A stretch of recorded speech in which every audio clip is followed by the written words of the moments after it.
The Lions destroy the Broncos, and then after the game, we keep getting good news. And if you're new to the channel, we cover the Lions, and it's myself and Craig, and this is an exciting time. So remember, we start the season off so well. Then we go through this stretch where it's like our minds are just blown, where we're just sitting there as Lions fans, like, we're not, wait, I thought we were like good.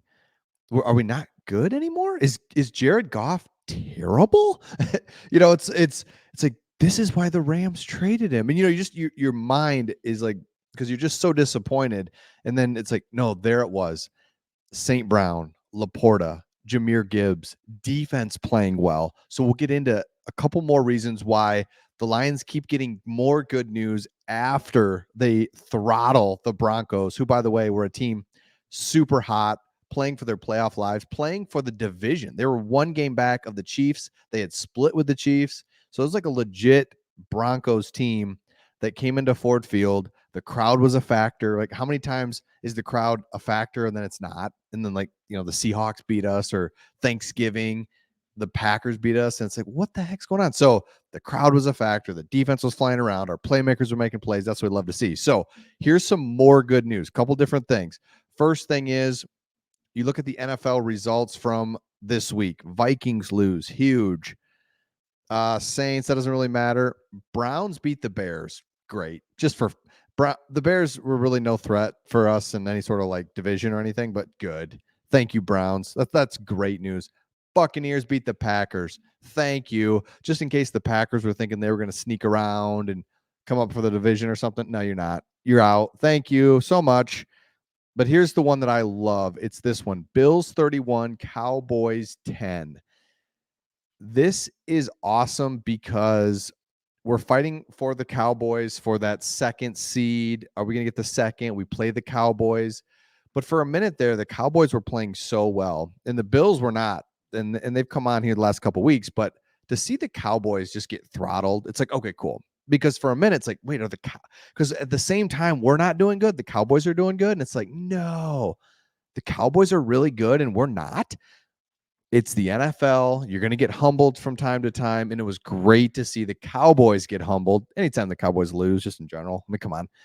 Rams, you know what? Rams, keep on winning and I would love to play the Rams in the playoffs. Come back to Ford Field, Stafford. We will go. You want to talk about Ford Field at another level that you've never seen. Would love to see that. So this weekend's games just went really well for us all around, whether it had playoff implications, division implications. It was great.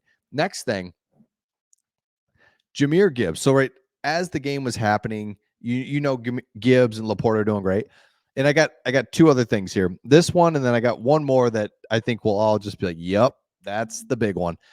Jahmyr Gibbs and Sam Laporta. So what I mean by this is they're playing well, but now you have time to kind of let all the stats sink in and like what they're really doing.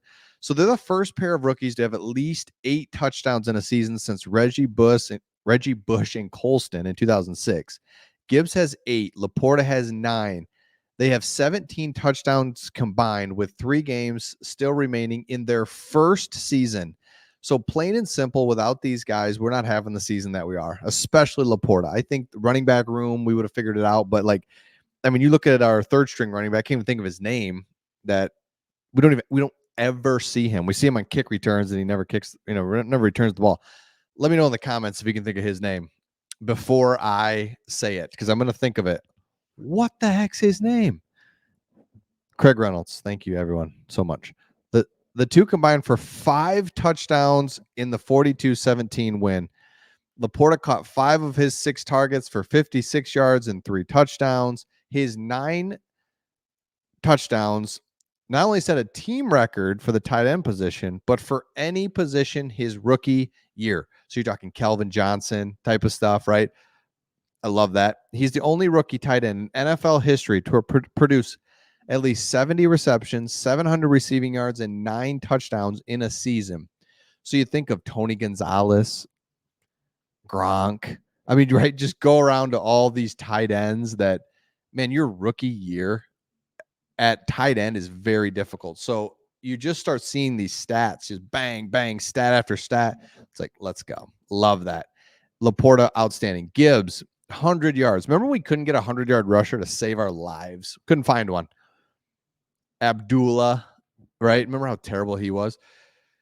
All these guys just could not get 100 yards rushing in a game. We like celebrated when it happened a few years ago. Now Gibbs just boom, 11 carries, 100 yards, 12-yard touchdown. I'm like, you can't, it's just huge. You can't scheme up enough good plays to do what he's doing, where it's like, boom, pops it out, 13-yard gain. Boom, pops it out, 25-yard touchdown. It's like, dude, thank you.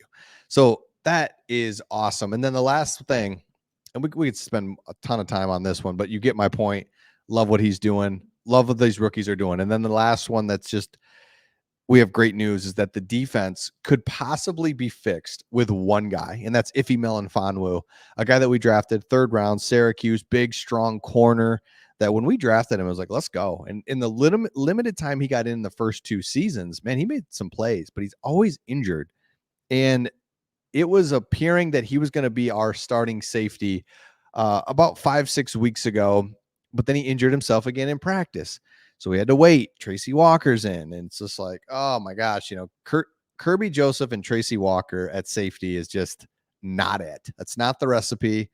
It's not what anybody wants. You want CJ Gardner-Johnson. You want Ife Melifonwu. It's a different, they're physical, they're strong. That is what we need. Those guys aren't out there. So it's like, okay, so the defense is just, it's weak, man. It's like, that's the biggest thing I could say is it's just, if you could just point to anything, it's like we're weak. And then you bring in this Ife Melifonwu who's blitzing, he's covering big hits. Now remember that weird goal line sequence down at the goal line for the Broncos. Remember where it looked like they were just short or they just got in 2 or 3 times? That first play was a huge hit by Ife to keep him out. It's little things like that. Doesn't seem like a big deal, right? He stopped him at the 1-inch yard line. All right. Next play, don't get in. Derek Barnes, shout out to you. I always dog you, Derek Barnes, but good play there.